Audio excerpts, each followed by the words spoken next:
Isto quase que dispensava apresentações.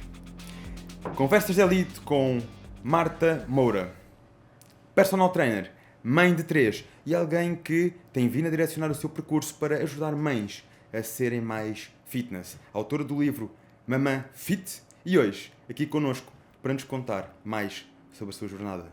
Agora, produção, vamos meter aquele cronómetro, 30 segundos, para fazermos aqui aquela passagem em referência aos nossos parceiros. Pump Addicted, o teu ginásio de elite no Montijo. E se não és do Montijo, eu sei que quando vieres vais querer vir aqui conhecer-nos. Procura por nós em pumpaddicted.pt. Não te esqueças que leva 2 Ds. E esse mesmo nome, Pump Addicted, dá também acesso direto a um desconto e muitas ofertas em todo o site da Prozis. E, produção, foram os 30 segundos, não foram? Perfeito. Foi menos ainda. Top. Marta, bem-vinda ao nosso podcast. Olá, David. E dizias tu, há um ano atrás falámos, estava em mudanças e finalmente agora conciliou-se. E isto é uma coisa que me deixa muito feliz nas conversas de elite, é ter a oportunidade, sabes? E até gostava de usar isto aqui também um bocadinho como expressão de quem tem podcast ou quem faz conteúdos para não desmotivarem, no sentido em que às vezes nós até gostaríamos de ter a oportunidade de trazer um determinado convidado e naquele momento não se proporciona, mas mais à frente vem a surgir uma oportunidade. E tu, como alguém que tem sido uma referência na área do fitness, sobretudo mãe fit, que é um público muito grande, não é? Há cada vez mais mães a procurarem este caminho.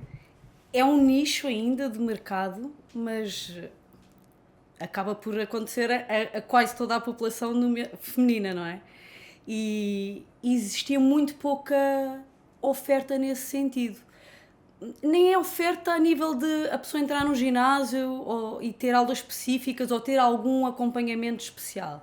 Mas falar-se no assunto e motivar e chamar, porque o que acaba por fazer esse público afastar-se do ginásio não é tanto o ginásio em si, mas todos os fatores envolventes. A falta de tempo, a falta de motivação, a falta de horas de sono e, portanto, tentei com a minha experiência dar aqui uma ajudinha. Que é curioso que essa já é das principais desculpas quando o utilizador comum entra ao ginásio. Sim. É o tempo, ando cansado, ando menos motivado. Mais ainda, quando uma mulher passa a ser mãe. E tu, como alguém que tem utilizado tanto esta situação da vida, se é que se pode utilizar esta expressão, para ajudar outras mães a perceber que há oportunidades, que há um caminho e que há um caminho mais proveitoso ainda do que qualquer desculpa, como é que começou isto? De onde é que veio esta paixão? E como é que encontraste em ti que isto realmente era o caminho que devias seguir? Olha, eu estou envolvida com o meio do fitness e dos ginásios desde os meus 12 anos de idade. Tenho 45, portanto, isto é uma paixão mesmo que já passou por várias fases. À medida que uma pessoa vai amadurecendo, vai encontrando novas coisas e novas razões. O que eu me apercebi, e não foi logo depois de ter tido o meu primeiro filho, foi quando tive a terceira, que já estava a chegar ali pertinho dos 40 anos, e eu lembro perfeitamente quando engravidei da Marta, que é a minha filha mais nova, pensar assim, estou desgraçada, estou quase a fazer 40 anos, se esta não me vai dormir, eu nunca mais vou me conseguir endireitar. Como é que eu vou voltar às minhas aulas? Como é que eu vou recuperar o meu corpo? Como é que isto vai ser? Entretanto, durante a gravidez, comecei a pesquisar mais sobre o assunto. E a dedicar mais a mim própria e a perceber como é que eu me sentia, o que é que eu podia fazer para melhorar tudo o que era desconfortos a nível de gravidez e tudo mais. E comecei a perceber que havia muito pouca informação, nomeadamente cá em Portugal. Há aquele cuidado de não deixar as grávidas fazer muita coisa, mas depois há muito pouco interesse para perceber o que é que podem realmente fazer e até onde é que podem chegar e como é que podemos ajudar a ter uma gravidez fantástica, a ter uma recuperação pós-parto mais fantástica ainda. Não só a nível físico, mas a nível emocional, que eu acho que é o baque maior nas mulheres. Não é só aquela parte física, mas a parte emocional, porque muda muita coisa. Até aquelas primeiras vezes que nós nos vemos ao espelho depois do bebê nascer, é dramático. Já não só pelo coquetel hormonal que existe, não é? Logo após a gravidez, a oscilação tão grande que existe, que vai afetar diretamente o humor da mãe. Gigante. Como depois ainda a parte do físico, que recebe uma transformação tão grande. Que interfere muito.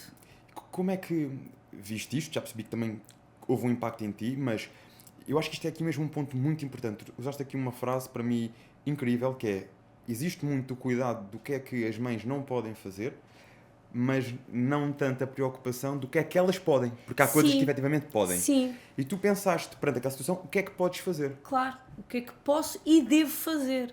Porque, por exemplo, eu tive 3 gravidezes e as gravidezes nunca são iguais, isto, toda a gente está a falar disso, cada gravidez é diferente. Na primeira, eu tinha 28 anos, dava aulas, porque o meu foco sempre foi mais aulas de grupo até do que personal training, e assim que eu soube que estava grávida, isto há quase 20 anos atrás, a primeira coisa que eu fiz foi deixar de dar aulas. Isto porque fui ao médico e na altura o que me disseram foi baixa já, casa. Sem ter nenhuma restrição, nenhuma contraindicação médica. Por acaso, sem dar aulas e só a dar treino personalizado e muito pouco porque estava a tentar gerir aquela primeira gravidez, tudo novo, e tive ali uma situação que foi um descolamento de placenta, do nada, e fiquei 8 meses de cama. De cama. Sem poder mexer. Do nada, sem dar aulas, sem fazer exercício físico. Isso para mim foi uma lição de vida brutal. Porque eu imagino o que é que uma mulher que sofre aborto, e é muito comum naquelas primeiras semanas da gravidez, o que é que passa na cabeça de uma mulher. Nomeadamente, a malta que treina e que faz exercício físico, há muita gente que fica com medo. Será que fui eu? Será que eu devia ter deixado de treinar? Será que foi alguma coisa que eu fiz? No meu caso não foi, tenho a certeza absoluta. E tive 8 meses de cama a pensar na minha vidinha, o que é que eu ia fazer e como é que a minha vida ia ser daí para a frente. A segunda gravidez já tive o cuidado de não deixar de trabalhar, embora todos os médicos me dissessem logo, baixa, grávida, casa, sem trabalhar. E eu continuei e fui gerindo a coisa à minha maneira. E a segunda gravidez correu às mil maravilhas. Mas fui eu aprendendo o que é que podia ou não fazer. Ainda tive ali um susto quase no fim da gravidez, porque eu estava a dar muitas aulas de hidroginástica, que embora o esforço físico não fosse extremo, o calor e a umidade causaram uma desidratação. E então tive ali que abrandar um bocadinho com as aulas de hidroginástica, mas foi tranquila a segunda gravidez até ao final. Na terceira, já com uma maturidade completamente diferente e com 2 experiências anteriores completamente diferentes, dei RPM, dei body pump, dei localizada. Claro que fazendo ali os meus ajustes, aquilo que eu achava que era necessário, respeitando as pulsações, não ultrapassando. Foi a melhor gravidez da minha vida, quase com 40 anos. Não tive ciática, não tive pernas inchadas, não tive dores. Foi espetacular até ao último dia. Mantive-me ativa até ao último dia. E depois da Marta ter nascido, a minha recuperação foi fabulosa. E foram 3 cesarianas. E a partir daí fui aprendendo e adaptando. E tu acreditas que também das pessoas com quem foste falando, para além da tua experiência, porque tu nesta área acabas por ser uma referência das pessoas que mais falam sobre este assunto, e até mesmo não só pelo teu livro, pelas redes sociais, mas também pelos programas de televisão aos quais já foste falar deste assunto e dar a conhecer mais esta realidade, abrir um bocadinho mais os horizontes em como é possível fazermos algo, desde que adaptado mesmo durante o processo de gravidez, e falas muito também do pós-gravidez, da diástase abdominal e tudo mais, mas já lá vamos. E tu acreditas que o facto de teres-te mantido ativa, adaptada ao teu corpo, foi um dos pontos principais para que esta gravidez tivesse corrido tão bem? Foi o principal. O manter-me ativa, e acho que é uma coisa que falta a muitas pessoas, não só grávidas, mas à população em geral, é consciência corporal. As pessoas conhecerem o seu corpo, o que é que ele pode ou não fazer, e aprenderem a ouvir aquela história que às vezes a malta diz: ouve o teu corpo. É verdade, as pessoas às vezes a correria do dia-a-dia não nos permite parar para perceber o que é que nos faz falta naquele momento. Se calhar não nos faz falta correr todos os dias, se calhar não nos faz falta 5 treinos de musculação por semana, se calhar há alturas em que se calhar precisamos um bocadinho mais de mobilidade.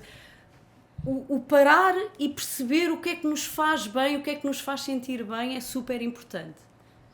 Engraçado que quando esteve aqui no podcast a Andreia, estou a lembrar do apelido dela, Andreia Rodrigues, creio, ela também tem um trabalho muito direcionado para o fitness e um percurso muito para aí virado. E ela estava grávida de 5 meses. Uau! E parecia... Ninguém imaginava. E ela disse precisamente que um dos pontos principais que ela atribui isso era aos treinos, manter-se ativa. Mas ela referiu, eu por norma treino 5 vezes por semana. Claro que nesta fase treino 2, 3, mas todas as semanas mantenho a minha atividade. Adapto. Se fazia com mais cargas, passei a fazer com menos. Mas mantenho este estímulo. E uma das coisas que ela atribuía também ao facto de praticamente não se notar essa transformação, pelo menos ali até aos 5 meses, que tinha quase 5 meses, pronto, não se notar nenhuma transformação, nenhuma mudança no corpo, era ao facto de continuar a fazer adaptada a ela. Ou seja, estamos a falar de pessoas que já têm o hábito de treinar e que com a gravidez adaptam. Claro. E aquelas pessoas que nunca começaram, nunca treinaram, não têm hábitos, tu achas que o período de gravidez, quando começam às vezes a ver aquelas mudanças corporais, começam a ficar um bocadinho mais conscientes, olha, e agora o que é que vai acontecer daqui? Quais são os primeiros passos a dar perante essa situação? Começar a fazer qualquer coisa. É sempre melhor fazer do que não fazer. Eu conheço imensa gente que começou a treinar na gravidez por indicação médica. Hoje em dia as coisas já estão um bocadinho diferentes de há 20 anos atrás, até de há 10 anos atrás. Os médicos já mandam praticar exercício físico. Há muita gente, por exemplo, que engravida já acima do peso. Isso acarreta uma série de riscos a nível de tensão alta, diabetes, até para o bebê. E já há muitos médicos a recomendarem fazer exercício físico. Mas as pessoas que nunca treinaram sentem-se ali um bocadinho perdidas. Começar a fazer qualquer coisa, nem que seja caminhadas. O meu livro, claro está, os meus treinos. Eu na minha app já tenho treinos só para grávidas, já tenho programas de treinos só para grávidas adaptados a todos os trimestres. E inscreverem-se no ginásio e começarem a fazer aos poucos, porque eu não acredito em caixas, em aulas só para grávidas, aulas só para mamãs. Acho que toda a gente pode fazer tudo adaptado à sua condição. E esta história do ouvir o corpo e perceber, foi isso que me motivou a escrever o livro, sabes? O livro tem tudo aquilo que uma grávida precisa saber para treinar em segurança, percebes? Não pode treinar em ambientes quentes, não pode treinar em ambientes úmidos, não pode sentir-se ofegante, tem que conseguir falar durante um treino, não deve ultrapassar as 140 BPM. Existe uma série de coisas que as pessoas, se ficarem atentas, conseguem perceber. Estou bem? Não estou? É por aqui o caminho. E nem que seja começar com uma caminhada. Por exemplo. Começar a fazer algo e respeitar esses indicadores, no fundo, que o corpo vai dando. Inicia-se o processo de gravidez e é normal, ao longo dos meses, começar a haver aqui, se calhar, mais peso e tornar-se o dia mais desafiante. Há alguns ajustes que com este tempo recomendas a serem feitos, alguns exercícios específicos que recomendes. Já percebi que não és de caixinhas, como dizes, Sim. E que deve-se fazer de tudo, mas há algumas coisas em concreto que recomendas, olha, nesta fase é mesmo importante fazer-se isto. Lá está, o que eu aprendi para mim e que depois comecei a usar com as minhas clientes, com as minhas alunas e que hoje transmito e acredito com todo o meu ser é core. O que é que se transforma mais na gravidez de uma mulher? É o nosso core. E então, tudo o que tem a ver com fortalecimento do core, do transverso abdominal, do pavimento pélvico, conjugado com a respiração, é super importante antes, durante e depois da gravidez. Porquê? Porque o core é aquele cilindro que segura o nosso corpo estável. Não só durante a gravidez, mas na gravidez ainda mais importante. Portanto, tudo o que é trabalho que envolve ali um bocadinho de os abdominais não tradicionais, porque as pessoas pensam assim, estou grávida, não posso fazer abdominais. Pode fazer abdominais, mas outro tipo de abdominais, que fortaleçam aquela camada mais profunda. O vácuo abdominal recomendas nesse período? Não, vácuo é completamente proibido durante a gravidez. Porquê? Porque trabalhas em apneia. Okay. Tá? Eu só digo isto porque é dos exercícios que mais trabalha a parte interna. Sim. Mas o vácuo é contraindicado para pessoas com tensão elevada e grávidas. Por isso mesmo, pela apneia, que não é bom a nível de oxigenação, passar para o bebê e tudo mais. Mas respiração abdominal. Inspirar, relaxar toda a musculatura do core, expirar, contrair toda essa musculatura e ao mesmo tempo envolver o pavimento pélvico. Porquê? Quer uma pessoa tenha parte normal ou não, o nosso core é um cilindro, o pavimento pélvico está aqui por baixo. Uma gravidez obriga-nos sempre a ajustes na nossa postura e o pavimento pélvico é aquela redezinha que está cá em baixo, vai sempre sofrer a gravidez inteira. Portanto, há aqueles desconfortos que às vezes só se aparecem depois do parto, seja cesariana ou normal, como perdas de urina, coisas chatas até como hemorroidas, coisas que a malta não gosta de falar, mas que são reais e são muito, muito frequentes de acontecer, que não são normais. E se a malta começar a trabalhar logo na gravidez, sentir o que é que está a fazer, o que é que não está a fazer, até durante o trabalho de parto, esse tipo de trabalho ajuda. Portanto, treinar a respiração abdominal, começar a aprender como é que se ativa o transverso, percebes? Esse tipo de trabalho é super importante. No final da gravidez, eu já começo a evitar mandar as pessoas sentarem-se ou deitarem-se para fazer qualquer tipo de exercício. Portanto, bandas elásticas, halteres, tudo o que seja feito mais em pé, com apoio na parede, seguro, segurança acima de tudo.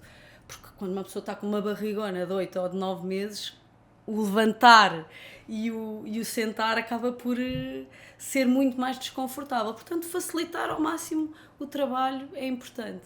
E agora gostava de saber um bocadinho mais sobre a tua aplicação. E foi só aqui um parênteses, há bocado o episódio que eu me estava a referir foi às conversas de elite com Andreia Nunes. Ok. Teve aqui Andreia Nunes e eu disse Rodrigues. Já foi há quase 1 ano e meio. Também falou muito desta parte da gravidez, que caracteriza muito o percurso dela e como conciliou. E agora gostava de conhecer aqui um bocadinho mais sobre a tua vertente da aplicação. Como é que nasceu esta ideia da aplicação? Porque eu reparei que também tinhas muito conteúdo, foste lançando algum conteúdo no YouTube, sim, muito mais ainda no Instagram, sim, mas sim. Tens também a tua aplicação. Sim. Como é que tudo isto começou? Olha, eu desde há muito tempo, aliás, ainda antes disto tudo acontecer, Covid e não sei o quê, o meu sonho era ter uma aplicação de fitness, onde eu pudesse pôr aulas, pudesse pôr treinos, mas achava que isso estava a anos de luz da minha realidade, ou ainda tinha que trabalhar muito para lá chegar. Entretanto, já estava a fazer umas coisas online e comecei a vender e-books e tudo no meu site e a ter assim uns guias digitais, porque queria muito começar a ter mais tempo para a minha família, percebes? Vida de ginásio, vida de malta que trabalha no ginásio, seja instrutor, seja diretor de ginásio, seja o que for, é quase escravidão. Começa às 7 da manhã e vai até à noite. E vai, quando não há eventos e coisas assim do género. É preciso gostar muito, não é? É preciso gostar muito. E eu amo. Já tentei fazer outras coisas e não consegui. Mas depois de ser mãe, comecei a tentar gerir a coisa da melhor maneira e comecei a perceber-me que o digital é uma porta aberta e dá para fazer as duas coisas perfeitamente, e comecei-me a virar um bocadinho para o digital até para conseguir estar mais tempo em casa. Entretanto, tinha acabado de me despedir do meu cargo de coordenadora de aulas em fevereiro de 2020 para me dedicar mais ao digital e chego ao Covid. Em março. Que é a altura que foste escolher para te despedir. Isso foi o que eu me disse a mim própria muitas vezes e ouvi à minha volta e foi uma altura muito complicada. Embora já houve imensa gente a dizer assim, tu deves ser daquelas pessoas que está muito agradecida pelo Covid. Eu assim, não, enganas-te. Para mim foi um empurrão assim gigante, mas foi dramático. David, imagina o que é. Eu e o meu marido, os dois a trabalharem no mesmo ginásio. O ginásio fechou tudo, não é? Em março. E agora, para onde é que nos viramos? Pagar a renda. Porque estávamos todos em casa, mas as contas apareciam, não é? Foi mesmo dramático. Andei ali 3 meses completamente a viajar na maionese. A dar aulas ao vivo no Instagram todos os dias, mas sem saber muito bem onde é que aquilo ia parar. Aquilo ao início, não é? O que é que tiramos de rentabilidade dali? Vou-te explicar. Nós viemos dia 13 de março para casa, acho que foi mais ou menos isso. E na altura tive imensas alunas a dizer, Marta, por favor, faz lives no Instagram para nós ficarmos ali em contacto umas com as outras. E eu, sem nunca ter feito uma live, eu até usava o telemóvel virado de costas porque achava que a imagem ia ficar melhor. Não sei se estás a perceber, assim uma coisa dramática. Ia lá, punha uma pilha de livros E comecei assim. Sabes qual é que é a parte menos boa de pôr o telemóvel virado de costas? A qualidade realmente fica melhor. A questão é quando aquilo não fica a gravar e tu Ai, só te apercebes esquece. no final. Aconteceu-me de tudo. Aconteceu-me de tudo nesse período. Olha, e então foi março, abril, maio, entretanto tinha imensa gente a dizer-me, pá, Marta, mas tu estás a viver do quê? Eu assim, nada, do ar neste momento. Havia pessoas tipo já pedirem o meu número de telefone e faziam-me transferências pelo MBWay. Eu assim, eu tenho que pensar numa solução rapidamente. E comecei então, criei um grupo privado no Instagram com treinos específicos e com um programa semanal e não sei o quê, e comecei a virar-me por aí. Porque a coisa nos ginásios não normalizou. Depois tivemos 3 meses, não é? 3 e depois quando voltou, Fomos aquilo não os foi a primeiros- todo gás. Éramos os primeiros a fechar e dos últimos a abrir. Foi terrível. E olha, houve gente da nossa área assim a passar Sim, mesmo. Houve gente que nunca mais voltou. Eu tenho colegas meus da minha geração que nem sequer eram entendidos com redes sociais, que nem foram para outra vida. Mas pronto, começamos assim, coisa privada, e entretanto eu comecei à procura de soluções mais profissionais, porque fazer lives no Instagram, num grupo privado, a coisa estava a começar a crescer, a gerir pagamentos de MBWay, foi a loucura, mas foi assim que começou. E procurei, ainda tentei com uma empresa, cá em Portugal não consegui, não, os valores eram assim uma coisa completamente fora da caixa. Entretanto, contactei com empresas lá fora que já tinham apps a funcionar, com treinadores, e demorei ali um bocadinho a encontrar o conceito que se adequasse ao meu tipo de trabalho, porque há muita coisa com planos tipo automáticos, que as pessoas se inscrevem, não sei o quê, não era nada disso que eu queria continuar com as minhas aulas, tentar manter um contacto próximo com o público, e consegui encontrar, fomos adaptando. E estreiei no ano passado, quando mudei para o Alentejo, e curiosamente fiquei sem internet e sem rede de telefone e sem tudo mais. Isto foi-me acontecendo tudo ao longo destes anos. Mudei em julho, estreiei a app em agosto. Estava a passar por problemas assim gigantes para ter rede e para ter tudo onde eu morava. Mas a coisa compôs-se e neste momento está espetacular. E como é que as pessoas podem juntar-se à tua comunidade e acompanhar? É super fácil. A app está na App Store e está na Google. Portanto, é só descarregarem a app e inscreverem-se. E o livro? O que é que te impulsionou para escreveres o teu próprio livro sobre esta área? Olha, já falámos há bocadinho, um bocadinho acerca disso. Eu acho que é super importante quando temos experiências que podem influenciar a vida de outras pessoas para melhor, porque não partilhá-las? E as minhas 3 experiências nas 3 gravidezes não foram de todos espetaculares, não foi tudo bom, mas acho que como personal trainer consigo passar uma mensagem muito melhor a quem poderá querer cuidar um bocadinho mais de si, não só a nível físico, mas também a nível mental, porque eu acredito que as duas coisas estão de mão dada. E achei que era importante, porque ainda é um mundo muito desconhecido e ainda há muito medo. As pessoas ficam grávidas, deixam de treinar, cancelam a matrícula no ginásio, interrompem os treinos nos primeiros 3 meses, ainda há um bocadinho essa ideia, ou têm bebês, estão a amamentar e acham que não podem treinar. E eu quis um bocadinho desmistificar estas coisas, porque é tão simples. Os treinos devem ser como lavar os dentes, têm que ser encarados como um hábito diário. E aqui em Portugal ainda tudo o que é relativo ao fitness ainda é considerado algo especial, fora da caixa. Um bocadinho elitista, só para alguns, para quem quer cuidar de si, ou para quem é muito vaidoso, ou para quem quer perder peso. E não é. O fitness, este meio, tanto faz ser musculação, como o pilates, como o yoga, o exercício tem que ser encarado como uma coisa cotidiana, normal, do dia-a-dia, seja em casa, seja no ginásio. E então eu tentei desmistificar, passar as minhas 3 experiências que foram totalmente diferentes, as 3 recuperações que eu tive. Tenho dezenas de testemunhos de pessoas que treinaram comigo e que não treinaram comigo, mas que eu fui encontrando ao longo dos anos.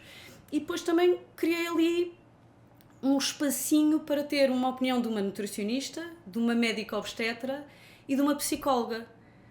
E então unimos ali toda a parte física, mental e emocional para as pessoas poderem ler aquilo e dizer, pá, sinto-me segura, vou fazer alguma coisa por mim.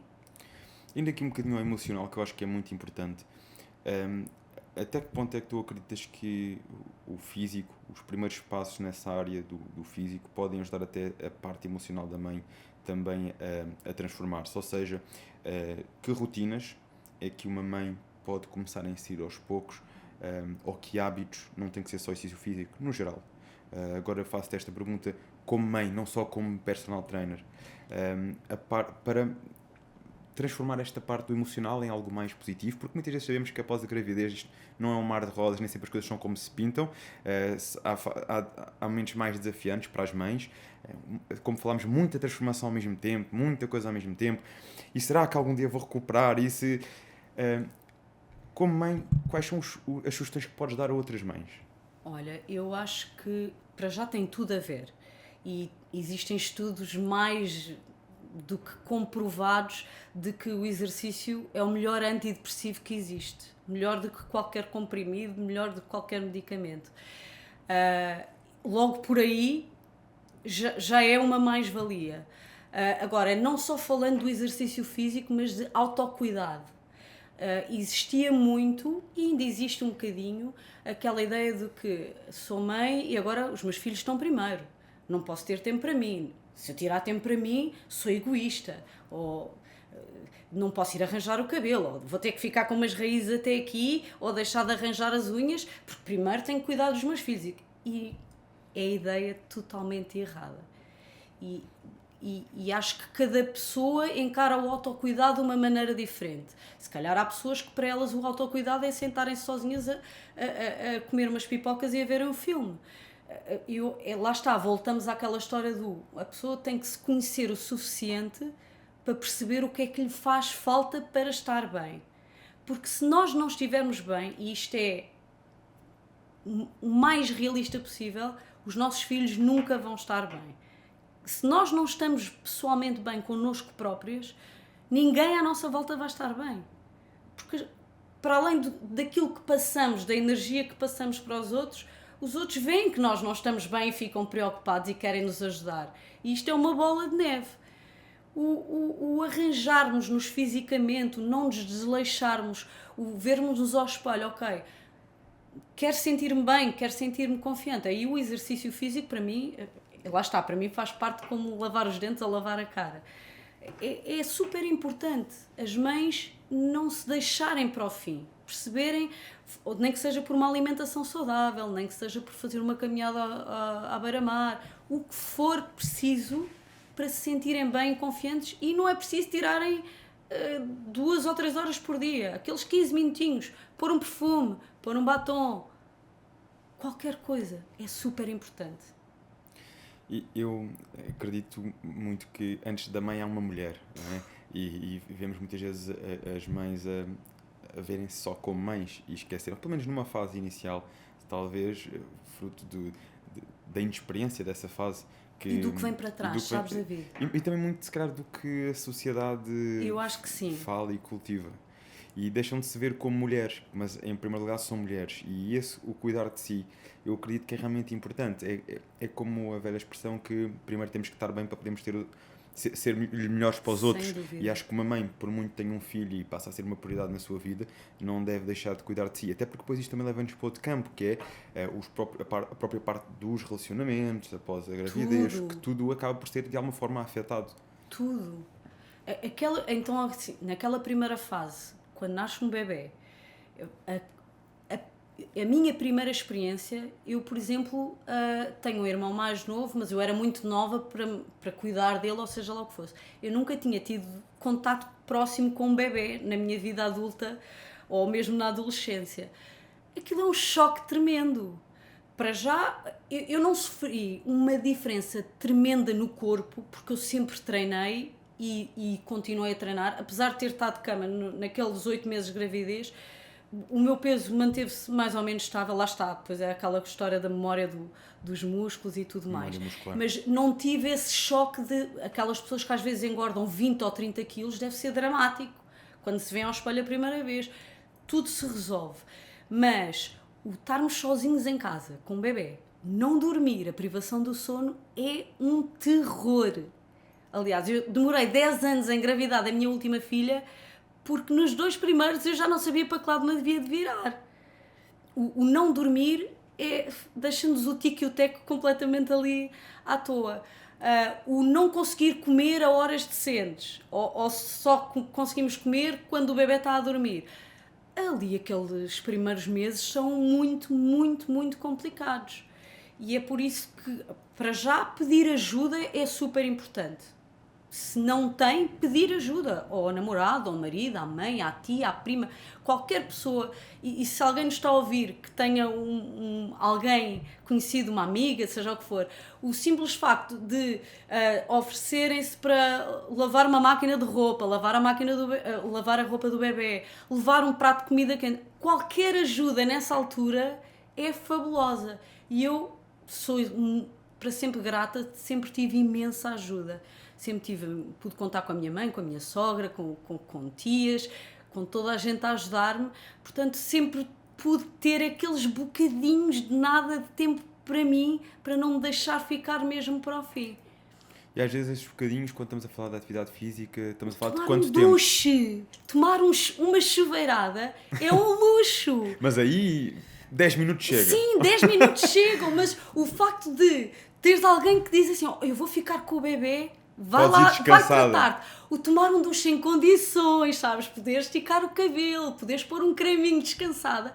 Isso só já, para mim, já era um luxo. O cuidado pessoal. O cuidado, acho que é super importante. Mas eu perguntei-te isto porque percebi que tu conseguiste manter sempre a rotina de treinos. Sim. E nesta fase, como é que é manter a rotina de treinos? Olha, eu vou-te ser muito sincera, mas isto é uma coisa que eu sempre fiz, mesmo antes de ser mãe, não tinha tempo para ir ao ginásio, eu treinava em casa. Mesmo antes de trabalhar nesta área. Ter um par de halteres, ter uma banda elástica, hoje em dia já há tanta coisa que se pode ter em casa, e fazer um treino de 10, 15 minutos é espetacular, faz-nos sentir as mulheres maravilhas e resulta mesmo, e temos resultados. 15 minutos todos os dias. Sim, faz acontecer. Faz mesmo. E é o suficiente para manter os músculos estimulados, mais rijos, libertar às vezes o stress. E para manteres aquela confiança do que, afinal até consigo fazer alguma coisa. Acho que é fundamental e é super importante. Daí a minha ideia de tentar me manter próxima das mães e às vezes dizem assim, não vou treinar com a Marta, que ela só dá treinos a grávidas e a mães. Não, eu dou treinos a toda a gente. Mas o puxar pelas mães grávidas e em pós-parto e tentar trazê-las ou de volta ou pela primeira vez, para mim é super importante mostrar que elas conseguem. E é engraçado que há muita gente que começa e que ficam umas super atletas. Eu tenho malta que começou a treinar comigo, por exemplo, há 2 ou 3 anos, entretanto já tiveram bebés pelo meio, estão no ginásio, mas assim, espetaculares. Exato, não há altura para começar, cada um tem o seu tempo, cada um tem a sua altura. O importante é às vezes dar esse clique e conseguirmos depois agarrar disso e fazer disso um hábito. E falámos aqui muito do antes, do durante, e estamos agora a falar aqui algumas coisas do pós-gravidez. E aí, eu gostava de abordar sobre outro assunto. Reparei que alguns dos vídeos que tiveram mais alcance e suscitaram mais perguntas no teu canal são precisamente sobre a diástase abdominal, que acontece muito após a gravidez. Sim. Gostarias de falar um bocadinho disto, no fundo, esclarecer o que isto é e de que forma é que a mulher pode prevenir e tratar, digamos assim. Olha, é muito simples. A diástase abdominal é o que ocorre quando nós fazemos crescer um bebê na nossa barriga. Portanto, nós temos a musculatura do reto abdominal, que é o six-pack, é tipo 2 gradezinhas que nós temos aqui na parte da frente da nossa barriga, e quando o bebê está a crescer, esse six-pack, o que é que acontece? Ele vem para a frente e afasta. E a diástase não é só o afastamento dos músculos, é todos aqueles tecidozinhos, aquela colazinha que está entre eles, fica fininha. Imagina uma pastilha elástica, quando uma pessoa abre, aquilo tudo fica fininho, fininho, fininho. Acontece que algumas pessoas no pós-parto recuperam totalmente, aquilo fica lá tudo arrumadinho outra vez, mas muita gente não recupera. E não recupera porquê? Ou porque aumentou muito de peso, fez uma barriga gigante, por exemplo, em gravidez de gêmeos é super comum isso acontecer, ou porque fez esforços que não devia, não só a treinar, mas no seu dia-a-dia, no seu cotidiano, más posturas, portanto, a diástase não é uma coisa exclusiva de mulheres. A diástase acontece em bebés, em homens, tudo o que seja aumentar a pressão a nível da parede abdominal pode causar diástase.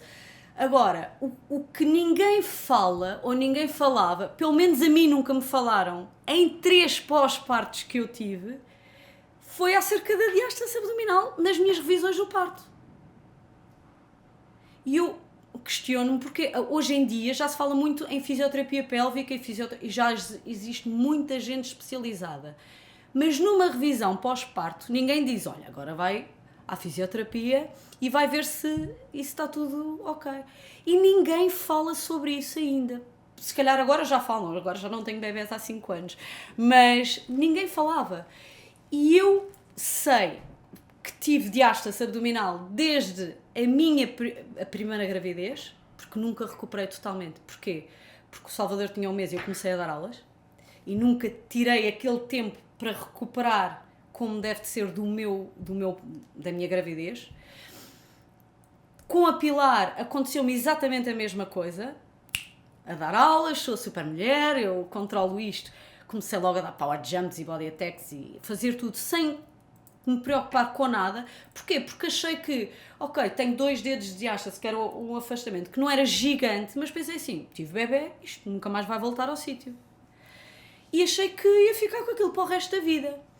Até que, antes da minha 3ª gravidez, apareceram ali umas questões, o meu umbigo saiu um bocadinho para fora, tipo uma hérnia abdominal, umas dores horrorosas, estive no hospital, fui observada e entretanto consegui recuperar através do exercício físico. A médica que me observou na altura disse-me, olha, eu vou-lhe dizer uma coisa, isto é uma hérnia, isto é provocado pelo esforço, a sua está assim muito ao de leve e eu vou-lhe contar uma coisa, eu fui agora operada, fiz a operação para corrigir e se eu soubesse as dores da recuperação dessa operação eu nunca tinha feito. A médica a dizer-me aquilo. Portanto, tente recuperar da melhor maneira possível e evitar a operação. E eu andei à procura de informação e de como é que podia fazer a melhor recuperação possível. E até foi uma colega minha do Pilates que esteve ali a trabalhar comigo, a trabalhar a respiração abdominal, diafragmática, a ensinar-me a controlar ali um bocadinho a pressão intra-abdominal e eu consegui controlar a coisa. Quando fiquei grávida da Marta, pensei assim, agora vou ter que ter 3 vezes mais cuidado, porque já tive 2 gravidezes, já aconteceu isto, bora lá reforçar. Fiz esse tipo de trabalho que eu há bocado te expliquei da respiração abdominal, trabalhar a camada mais profunda do core a gravidez inteira e nunca tive que mais me preocupar com isso. No pós-parto a coisa foi recuperando naturalmente e posso dizer que orgulho mais da minha barriga agora, com 45 anos e depois de ter feito 3 cesarianas, do que antes de ter tido filhos. Porque consegui descobrir essa metodologia que me permitiu controlar a pressão abdominal, mesmo em qualquer treino. Em agachamentos, com carga, seja o que for. Isto tudo para falar da diástase abdominal. Há muita gente com dores nas costas, perdas de urina, problemas de pavimento pélvico, que nunca lhes é falado ou perguntado ou feito um simples teste para ver se a pessoa tem diástase abdominal. Nem sempre é, mas muitas vezes é. E se houver o reforço correto e o tipo de exercícios corretos para reforçar essa zona, esses problemas desaparecem. Tu falas muito dos exercícios respiratórios, não é? Queres-nos dar aqui algum exemplo assim para quem estiver lá em casa poder aguçar a curiosidade? Super simples, o inspirar pelo nariz e levar o ar para a barriga, tentares fazer uma barriga de grávida e depois esvaziares pela boca e sentir essa contração toda. Eu até às vezes uso um balão, inspiro e depois sopro para o balão. E ao expirares, sentires a fechar as tuas costelas, eu costumo dizer, toquem piano nas vossas costelas. Ao expirares, toca aqui. Mas não traves a respiração, porque isso já é entrar na tal, nos hipopressivos e no vácuo e tudo mais. É um bocadinho antes de chegar ao vácuo. É antes de chegares não ao puxar vácuo. o bico para dentro, mas sim apertar bem o abdominal. Contraís com daqui, a desde o teu diafragma, e ao mesmo tempo puxares o umbigo para dentro e para cima. E isso vai-te puxar a musculatura pélvica toda cá para cima.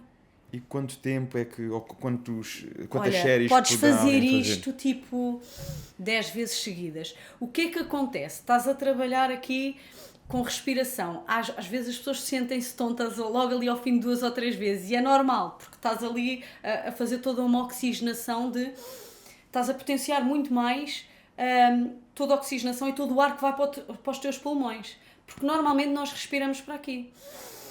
Não é? respiração para o mais peito. superficial. Exatamente.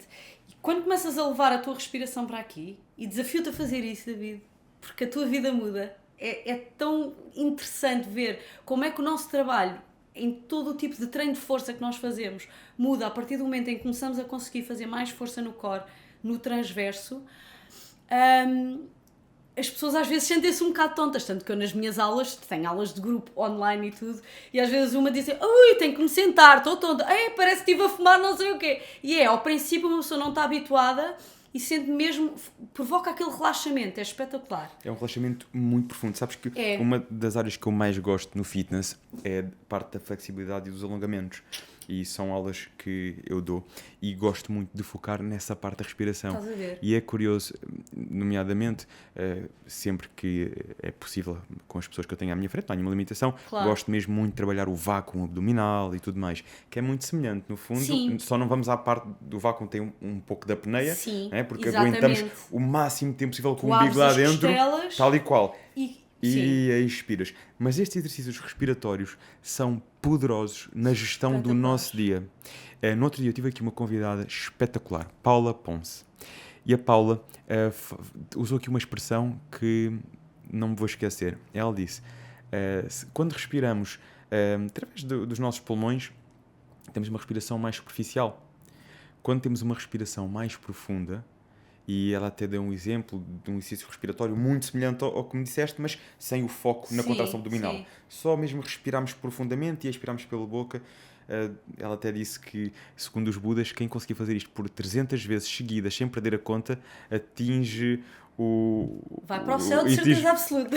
Atinge a eliminação, né? Atinge, porque espetacular. Porquê? E ela usa esta expressão que é, nós com uma respiração profunda, nós conseguimos ter uma vida mais profunda. Nós, com uma respiração superficial, nós temos uma vida superficial. E é curioso a forma de ver a vida assim. Faz todo o sentido. O poder que nos dá o simples controle da respiração. Eu vou-te ser sincera, durante quase 20 anos de fitness, eu nunca... uma pessoa sabe que inspira ao descer no agachamento e inspira ao subir, não é? Tens aquelas dicas que toda a gente sabe. E quando comecei a fazer este tipo de trabalho da respiração com a minha colega do Pilates, eu na altura pensava assim, isto são balelas, porque ela dizia, não mexas as costelas. Eu, por exemplo, nunca consegui ter aulas de reeducação vocal.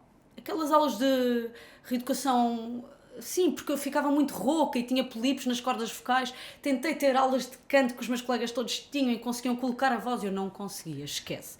Eu não conseguia respirar para aqui e expirar. Nunca consegui. Não tinha paciência, achava que isso era tudo balelas e tretas.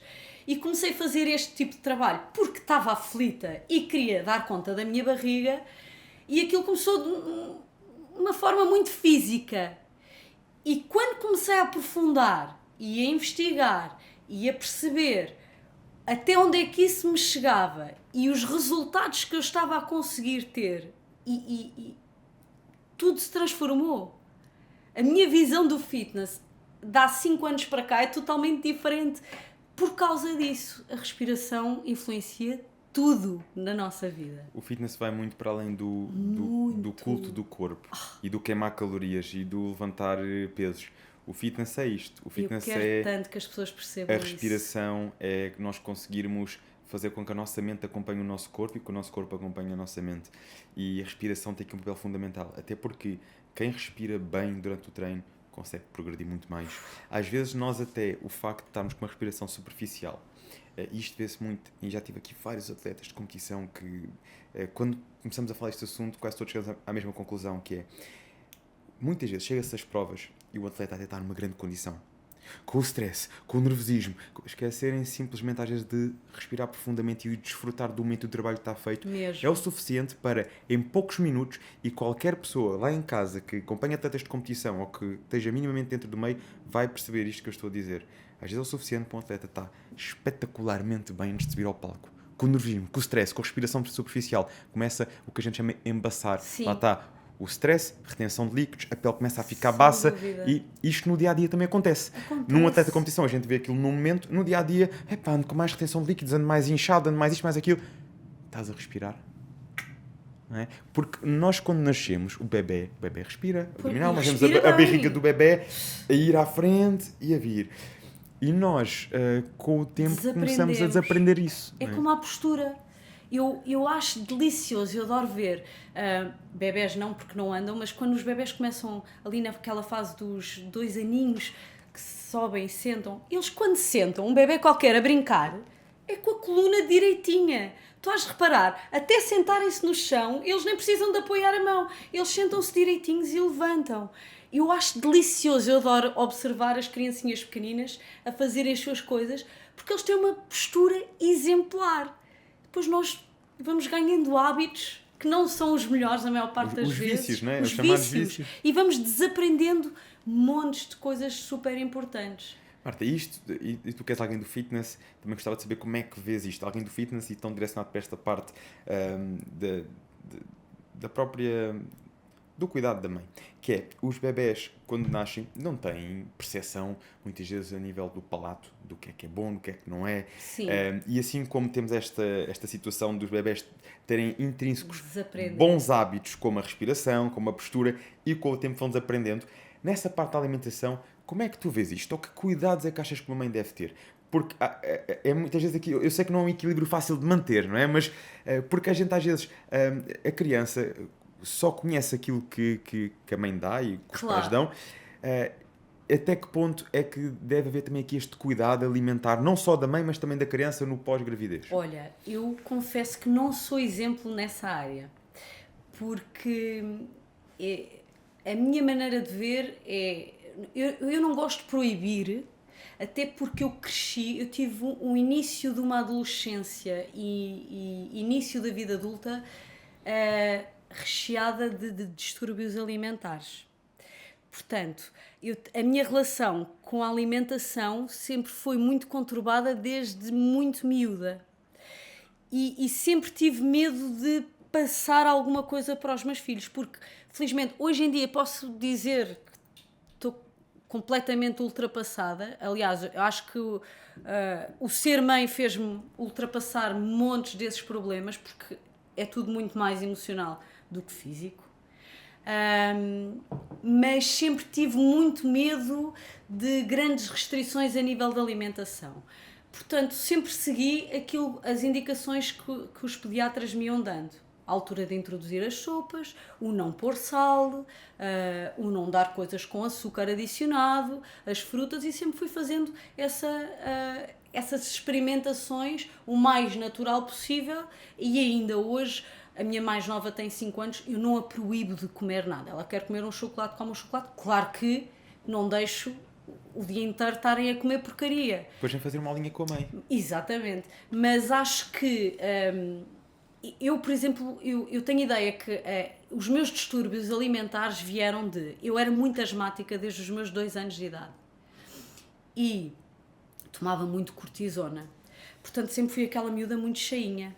E eu era terrível para comer.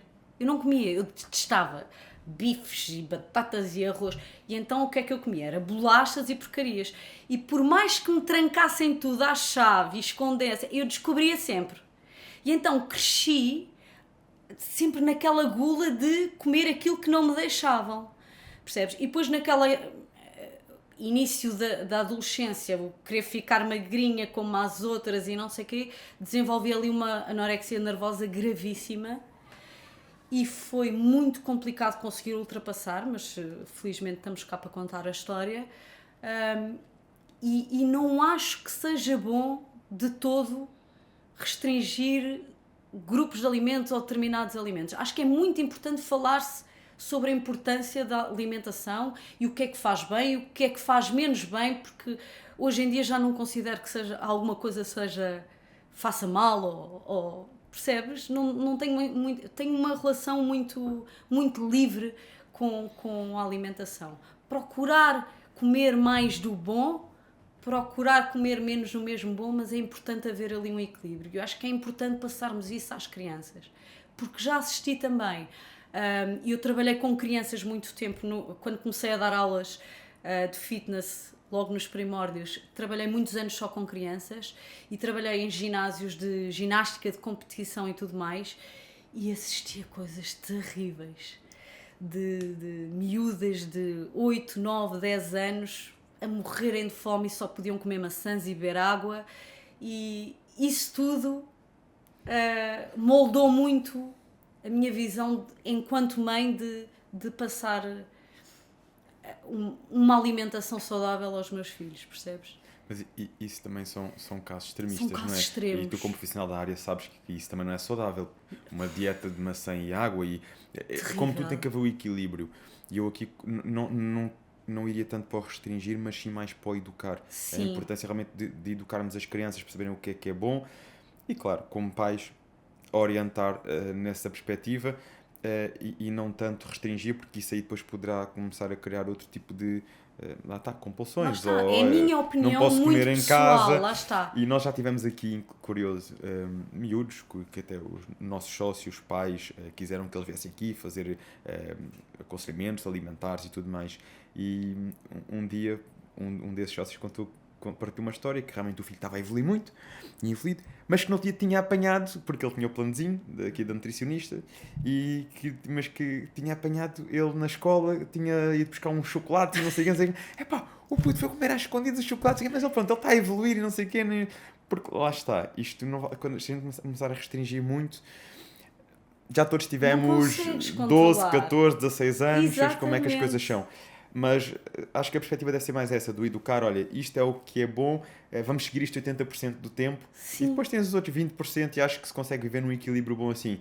Mas esta consciência, eu creio que... O incentivar a comer bem e mostrar o porquê. E assim, hoje em dia, já podes comer bem comidas deliciosas, não é só peixe cozido ou frango com arroz.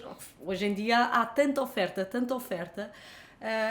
o proibir o não comer, acho que é o pior que se pode fazer para uma criança, porque o não poder é aquela coisa do eu quero, ou quando vou à casa dos amigos, ou quando não sei o quê, percebes? Quando tem rédea solta. E tu contaste-me que tiveste numa determinada fase da tua vida foi uma anorexia. Como é que ultrapassaste isso? Porque usaste uma expressão que estamos aqui para contar a história, e no fundo é uma coisa que eu acho que isto afeta muita gente, que muitas vezes não é capaz de falar nisto. Fruto das idades onde que isto também se afeta. Como é que ultrapassaste isto? Olha, posso dizer que foi muito complicado. Hoje em dia consigo falar abertamente sobre o assunto, só que é uma doença, para já é do foro mental. E há uns anos atrás falava-se em doenças do foro mental e a malta dizia que é maluca, não pode. E eu, lá está, foi naquela fase dos 16, 17 anos que eu decidi, e nessa altura nem era gorda e já estava no meio do fitness e tudo mais, mas estávamos ali nos anos 90 e Kate Moss e as top models e eu acho que nem queria ser magrinha, eu queria mostrar a mim própria que era capaz de fazer ali alguma coisa, chegar a um objetivo, estás a perceber? E o que é que eu fiz? Pura e simplesmente deixei de comer. Mas deixei de comer. E eu posso dizer que durante, para aí, 6 meses, ninguém à minha volta se apercebeu do que é que eu estava a fazer. Nem mesmo os meus pais, coitados que passaram as passinhas do Algarve. eu desenvolvi técnicas e metodologias até à hora da refeição para esconder comida. Eu nunca vomitei, nunca mastiguei comida e deitar fora, como há muita gente que desenvolve esse tipo de situação mais na vertente bulímica. Eu foi anorexia nervosa pura, eu deixei de comer. E então bebia tipo copos de água quente o dia inteiro para me manter aquecida. Emagreci 20 quilos. 20 quilos. Uma pessoa que tem 52, 53 quilos. Eu emagreci 20 quilos no espaço de 6 ou 7 meses. E quando eu fiquei super magrinha, toda a gente na escola dizia que eu estava maravilhosa. E eu estava um cadáver. Aliás, eu hoje não tenho fotografias para mostrar, porque já foi em 1900 e troca o passo. Não havia telemóveis nem nada disso, nem eu própria me sentia bem. Eu cheguei a pesar 32 quilos. E eu pesava-me de manhã, à hora do almoço, a seguir ao almoço, antes do almoço, antes de comer qualquer coisa, porque eu depois fiz um plano alimentar em que eu só comia determinadas coisas. Eu comia algumas coisas, não ficava sem comer. Mas aquilo estava tudo controlado, à grama. E quando os meus pais começaram a ver mas o que é que se está a passar, umas olheiras, o cabelo começou-me a cair, eu nunca aparecia despida à frente de ninguém, portanto, ninguém imaginava ao certo o que é que ia debaixo daquelas roupas. Até um dia que viram que eu estava a esconder a comida, confrontaram-me com isso, pelos vistos já toda a gente à minha volta desconfiava, mas não sabiam como é que haviam de abordar a situação. Eu tenho um irmão mais novo, vivíamos, o nosso núcleo éramos nós os 4, e começou tudo a chorar, isto à hora da refeição, a perguntarem o que é que eu estava a fazer a mim própria, o que é que estava a passar, e foi dramático, porque eu admiti que estava a fazer mal a mim própria, eu própria não me sentia bem, eu não me conseguia ver ao espelho. Foi a única altura da minha vida em que eu deixei de treinar, porque eu já não tinha força sequer para ir ao ginásio. Tinhas que idade? 18 anos, nessa altura. Foi dos 17 para os 18. Foi mesmo antes de ir para a faculdade. E imagina, eu que era aluna de 20, espalhei-me ao comprido nessa altura. Eu não fui para a faculdade que eu queria, porque as minhas notas... Eu deixei de ir às aulas. A sério, eu fiquei mesmo uma lástima, porque aquilo, a anorexia nervosa começa com o peso, mas depois aquilo embrulha-te ali numa depressão tremenda. E foi um curto espaço de tempo, portanto, eu imagino aquelas pessoas, fiquei logo sem menstruação, logo, no primeiro mês, fiquei sem menstruação, e posso dizer que eu tive 7 anos sem menstruar. E quando vi os meus pais e o meu irmão naquela situação, naquela reunião familiar forçada, tudo a chorar, a perguntar o que é que eu estava a fazer a mim própria, o que é que era aquilo, ninguém sabia o que é que era anorexia nervosa naquela altura. Eu disse, eu preciso de ajuda. Eu quero me tratar, mas eu agora já não consigo fazer isto sozinha. Sabias que não estavas a fazer bem a ti próprio, mas já não conseguias parar, já não estavas num conseguia. ciclo vicioso. Aquilo era mais forte do que eu, percebes? Eu ainda hoje descrevo isto. Eu tinha tipo o diabinho e o anjinho aqui dentro. E na altura eu questionava-me, será que eu estou a ficar maluca mesmo? Porque eu parecia que falava comigo própria. Tinha uma vozinha a dizer assim, não vais comer, vais engordar. E a outra voz assim, não vês o que é que estás a fazer, percebes? Eu sentia mesmo essa dualidade dentro de mim. Eu queria, mas não conseguia. Eu lembro-me de, quando tive essa primeira... Bem, então vá, com a vossa ajuda eu vou conseguir e não sei o quê. Coitados dos meus pais. Eu hoje em dia que sou mãe, e o meu filho tem 16 anos, eu ponho-me no lugar dos meus pais e eu penso assim, o que é que eles passaram? Coitados. Então, à hora da refeição, aquilo era um terror. Toda a gente a comer normalmente, não é? E eu, tipo, pegava num garfo, tremia, para pôr uma colherada à boca. É assim, é dramático. É dramático. Chegamos à conclusão que eu não ia conseguir ultrapassar aquilo sozinha. Corremos uma série de psicólogos. Os psicólogos também não sabiam muito bem, faziam sessões familiares, mas aquilo não tinha nada a ver com a família. Eu tive uma infância espetacular, tive uma família espetacular. Aquilo foi uma coisa que eu impus a mim própria com a minha casmurrice, que sempre fui assim, quando eu penso numa coisa, vou lá chegar, e depois foi um caso sério porque perdi um bocado o controle da coisa. A nível físico, percebes? Já cheguei a um ponto em que não estava a conseguir voltar. Entretanto, ouvimos falar de uma consulta própria para distúrbios alimentares que havia no Hospital Santa Maria, com o Dr. Daniel Sampaio, que tinha uma equipa assim, Isabel do Carmo, assim, espetaculares. Fui-me lá inscrever, porque eu, da mesma maneira que caio no abismo, que se mete uma coisa na cabeça, eu queria me ver livre daquilo. E uma das primeiras coisas que me disseram, aquilo era uma consulta tipo multidisciplinar. Tinha uma nutricionista, um psicólogo, um psiquiatra, caso fosse preciso medicação, e uma endocrinologista, que fazia exames, ver a nível hormonal como é que eu estava. Eu vi miúdas e miúdos internados, vi malta a morrer nessa altura. Porque não conseguem parar. Não conseguem. E mesmo a levarem medicação na veia, tiram. Opá, é muito complicado. Eu mantive-me lá firme porque eu queria mesmo ver-me. Eu seguia tudo aquilo que me mandavam fazer. Eu só não queria tomar medicação. Porque eu achava que não precisava. Se era uma coisa mental e da minha cabeça, e se eu queria tanto ficar boa, não queria sentir-me anestesiada ou nada. Então dispensei as consultas com o psiquiatra. Mas foi uma coisa negociada. Eu disse, eu não quero medicação. Se eu quero ficar boa, eu quero ficar boa. E pronto, e comecei a melhorar. Posso dizer que fui para a faculdade, ainda não tinha 40 quilos. E demorei 7 anos a ser menstruada. E uma das primeiras coisas que me disseram quando eu cheguei àquela consulta foi: Marta, tu queres ser mãe?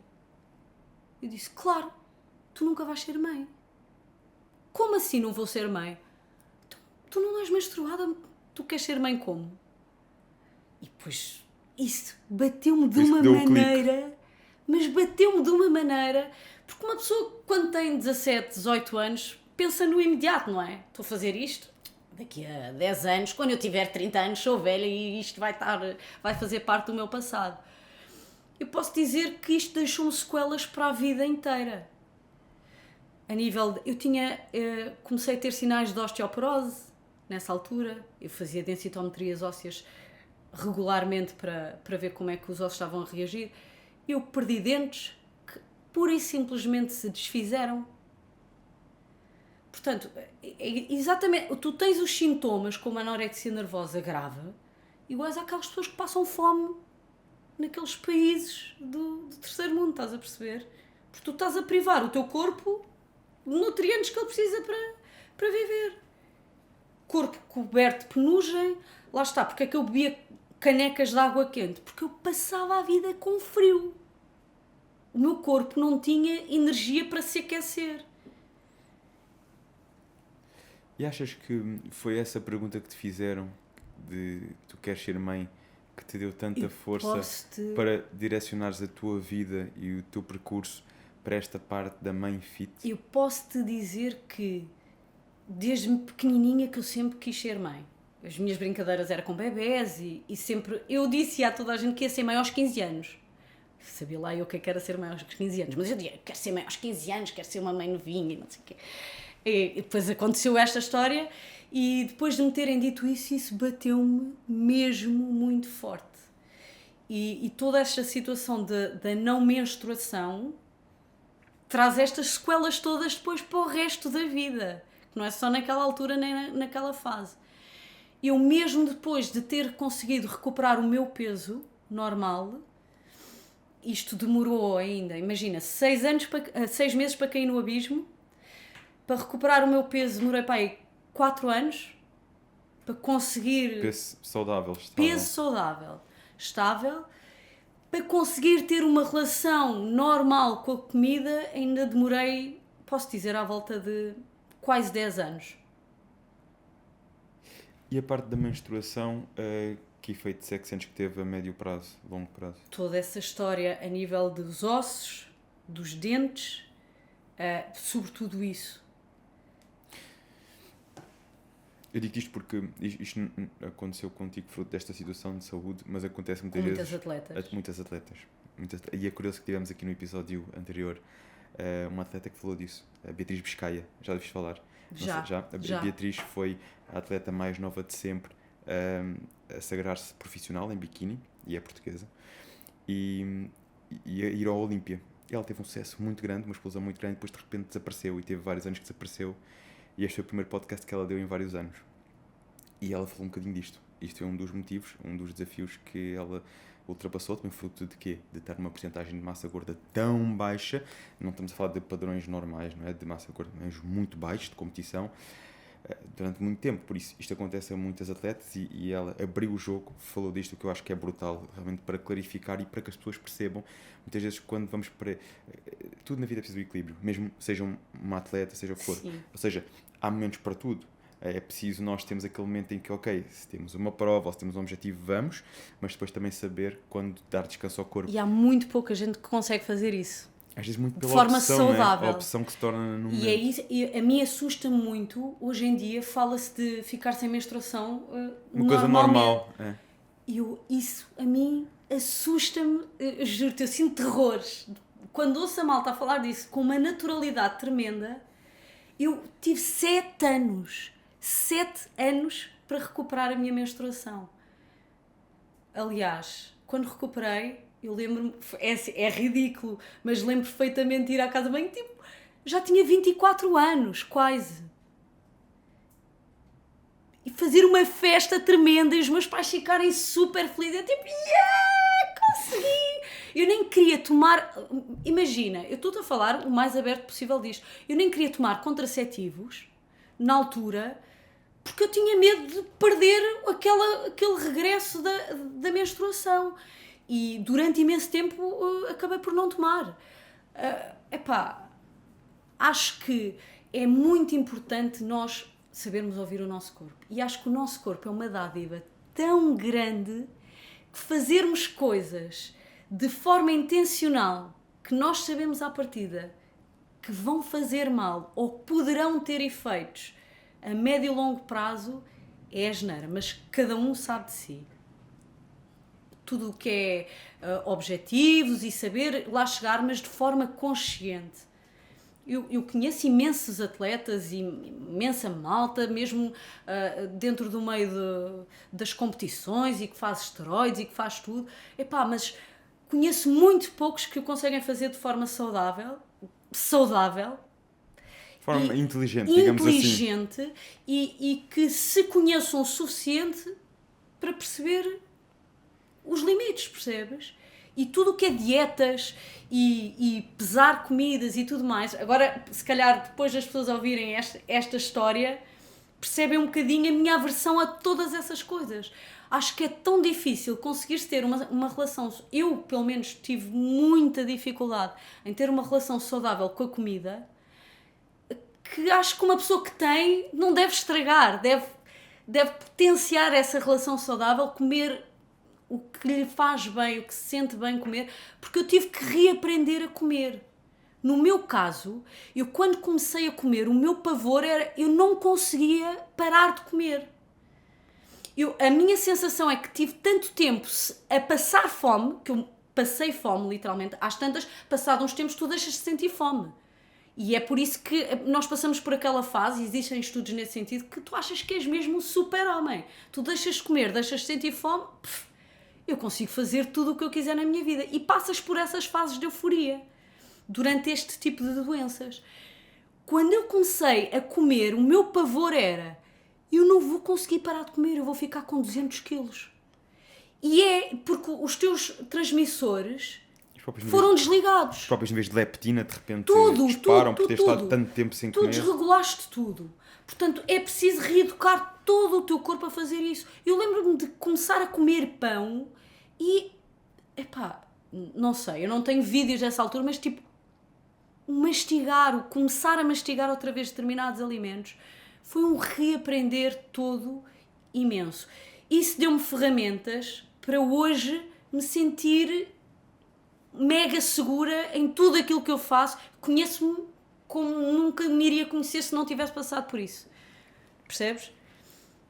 Sentes que esse momento desafiante trouxe lições e aprendizagens para a vida?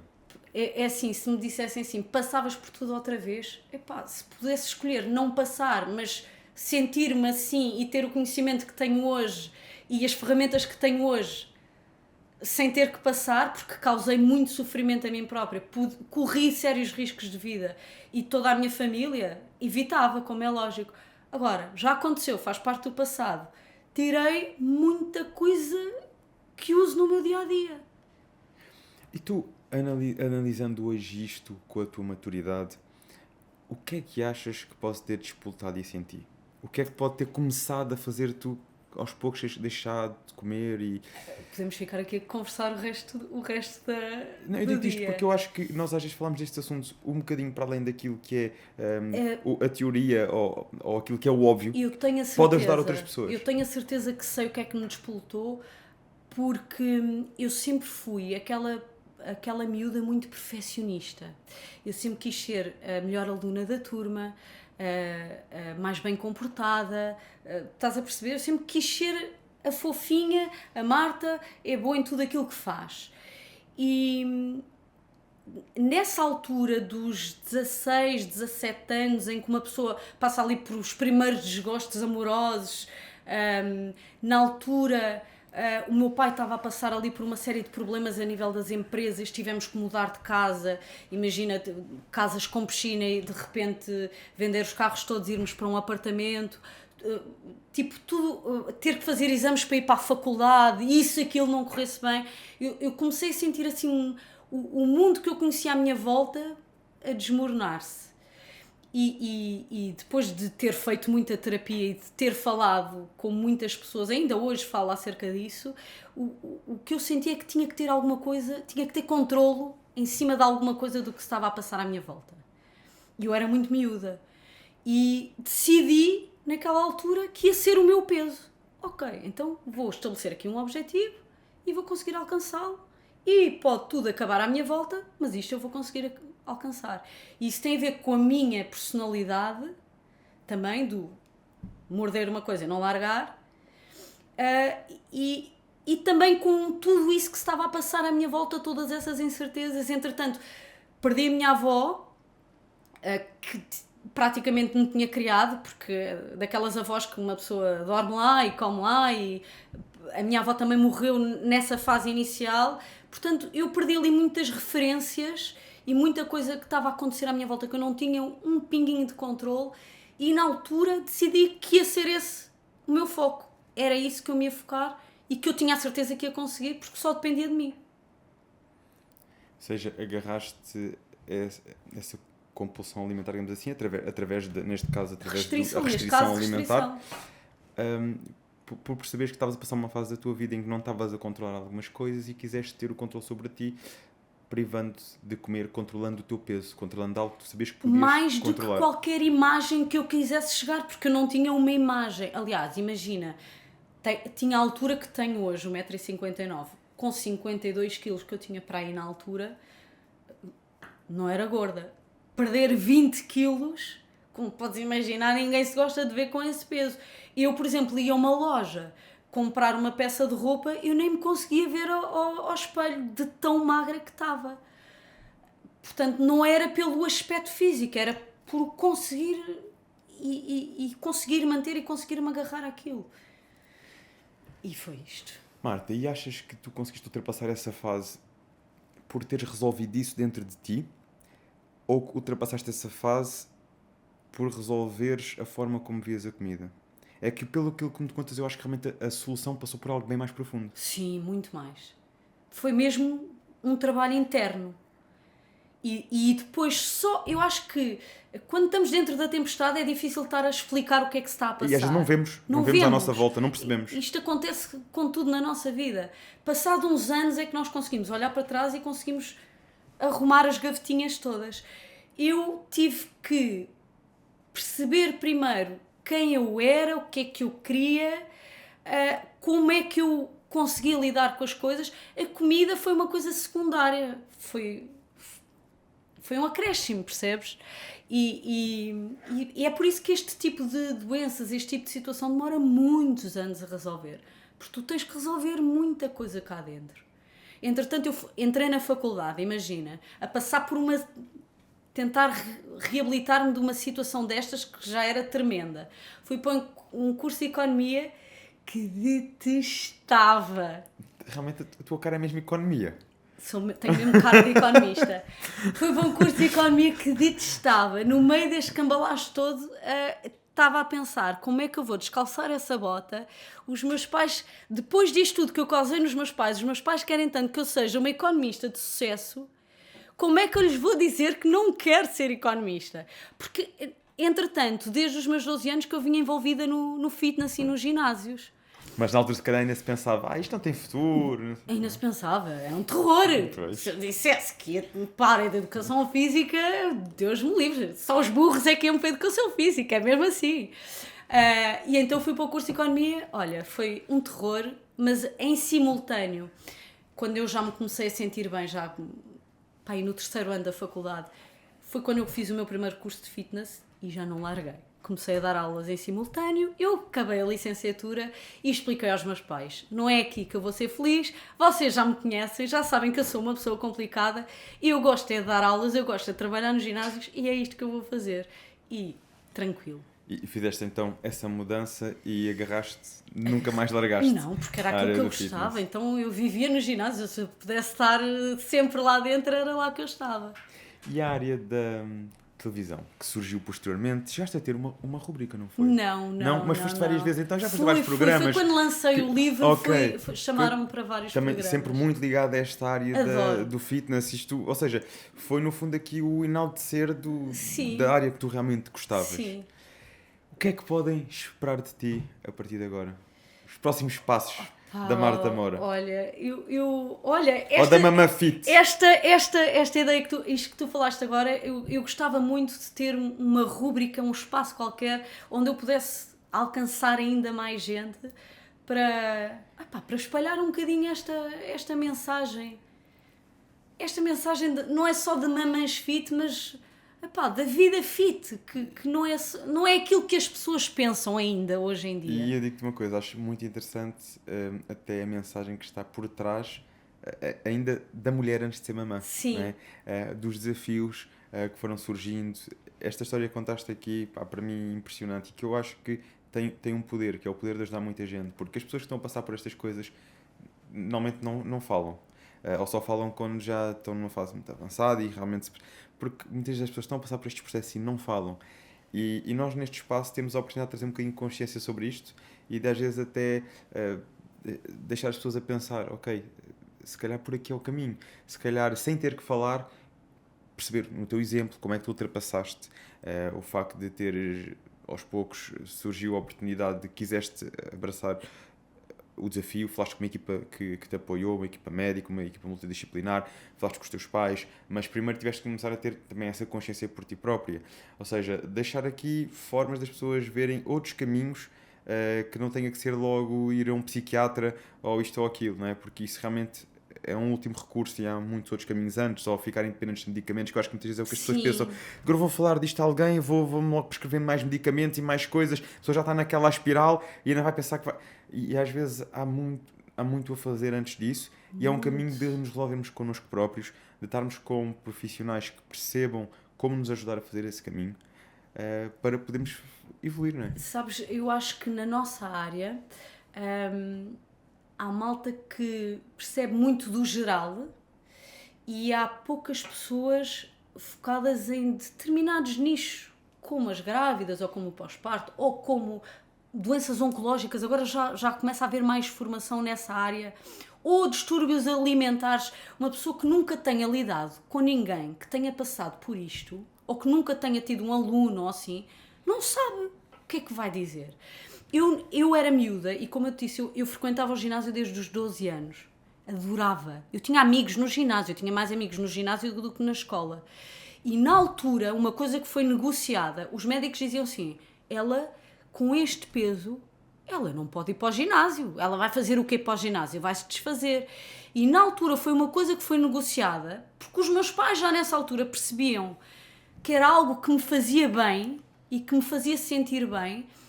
Negociámos de eu poder ir ao ginásio. Na altura pagava-se 3 vezes por semana, 2 vezes por semana, e na altura houve uma negociação da equipa toda para eu poder ir ao ginásio aquelas vezes por semana.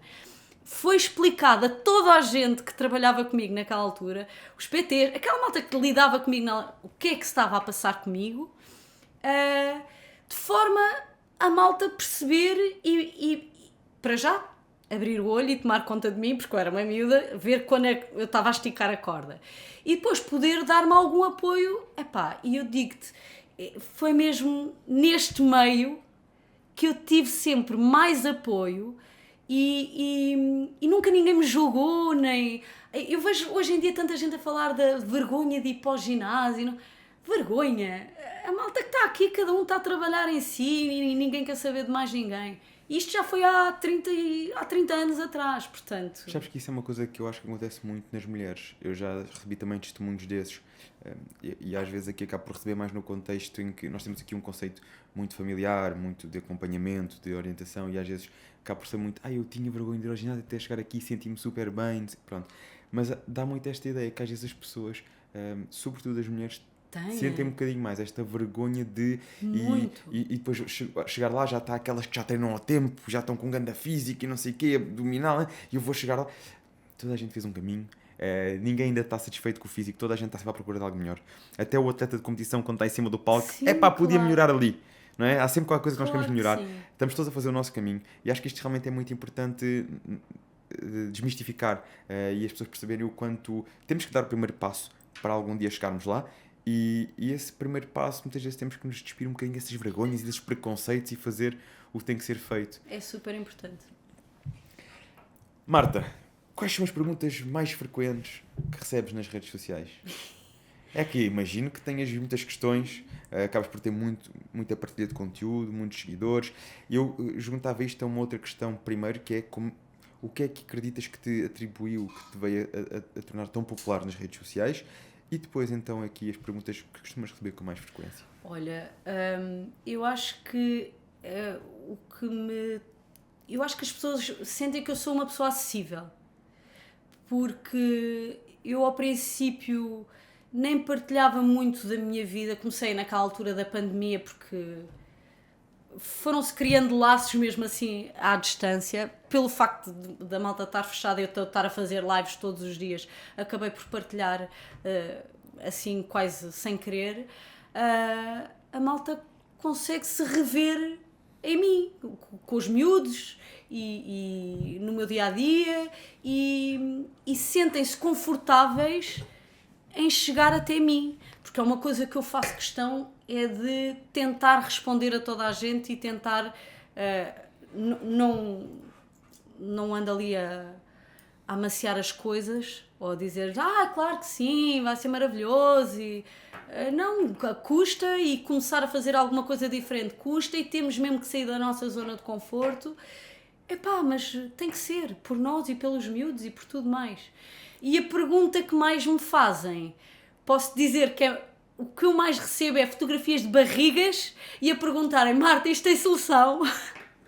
Posso dizer que é o que eu mais recebo. E a solução passa por exercício físico e trabalharem o abdominal, aquele exercício que nós falámos aqui há bocadinho. Exatamente. Umas 10 sériezinhas todos os dias. Sim. Entre outras coisas que aos poucos também podem ir adicionando. Mas sim, no fundo, ir fazendo aqui algum trabalho de cor que eu acho que é muito importante neste período da gravidez. Se calhar das coisas, e tu falaste, é o mais importante. Que acreditas que é mesmo do principal. Aliás, eu no meu livro eu tenho duas partes, gravidez e pós-parto. E em ambas as partes tem uma parte comum que é a respiração abdominal e vários movimentos que tu podes fazer associados à respiração abdominal, mas é o mais importante, porque tu se conheceres e conseguires sentir, porque a maior parte das mulheres ou nunca sentiu ou deixa de sentir precisamente pela a laxidão e tudo o que acontece durante a gravidez dessa parte muscular, a malta tem que começar a sentir essa musculatura para poder ativá-la e para poder trabalhá-la como deve de ser.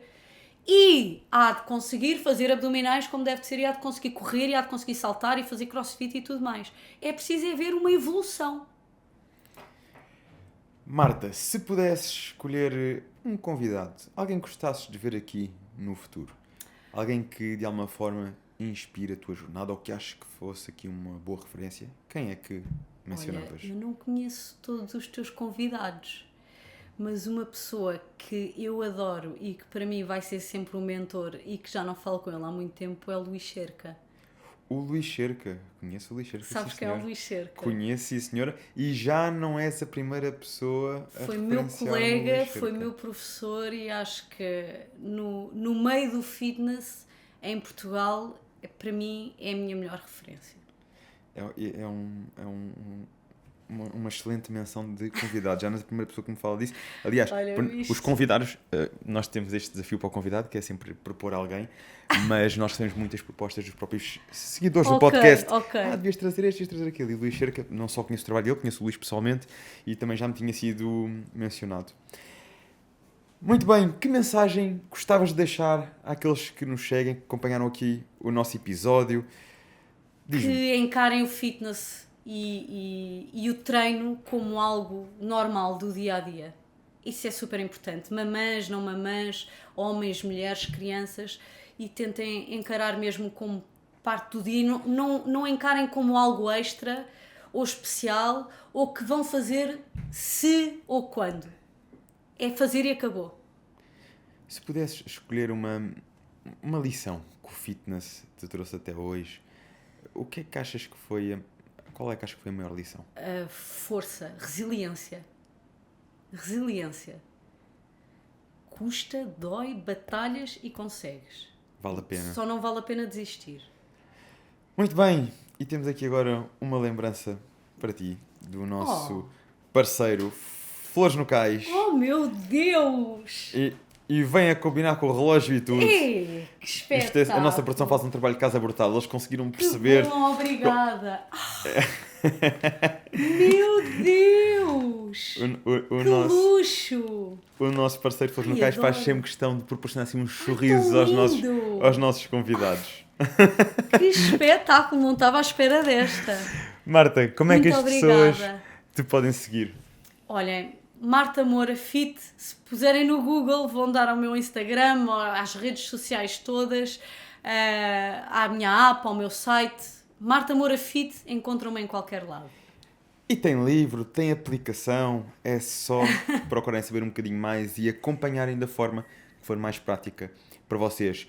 Agora já sabem, deixar aquele subscrever, pegar no link e partilhar com quem vocês acreditam que pode beneficiar desta mensagem. Porque as partilhas que a Marta nos deixou aqui hoje são incríveis e tenho a certeza absoluta que há alguém na vossa lista de amigos que vocês vão poder ajudar com esta partilha.